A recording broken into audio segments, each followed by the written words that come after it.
Sulit bang bumili ng playpen? Yun yung madalas na tinatanong ng mga mommies online. At ang sagot ko dyan mga mi, yes. Kung gusto nyong malaman kung bakit, panoorin nyo tong video na to. So ito na nga yung mga rason mga mi kung bakit ko nasabing sulit na sulit bumili ng playpen. Una, nung gumagapang na yung anak ko, nakatulugan namin ng mister ko. Pag gising namin, malapit na siya sa saksakan.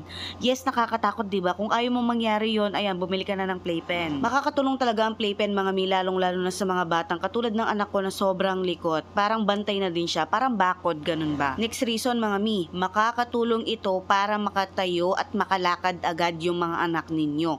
Yes, ito yung number 1 na nakatulong sa anak ko para makatayo siya. So kung halimbawa wala kayong paghahawakan ng anak ninyo, ayan, yung playpen mga mi, makakatulong talaga siya. Kusa niya, lalong-lalo na yung dalawang handle na yan, ayan, kung di nila abot pa yung pinakadulo or yung pinakataas, yung handle na yun makakatulong sa mga anak natin. Itong playpen pala na binili ko ay queen size, so tatlo kami, ako, mister ko, tsaka yung anak ko, tapos kasya pa yung ibang babies, depende sa size ng katawan. Ayan, kung nakikita nyo naman, diba, 15 months na yung anak ko, pero nagagamit pa rin namin tong playpen na to. So, sobrang sulit talaga niya. Tapos, bukod pa doon, matibay itong nabili kong playpen. Kasi yung mga nakasabayan kong mga mi, yung kanila sira-sira na, kumbaga ni-repair na nila para magamit pa din nila yung kanilang playpen. Madami din palang freebie na kasama ito. Ilalagay ko na lang yung link kung gusto nyo ring bumili. Bye!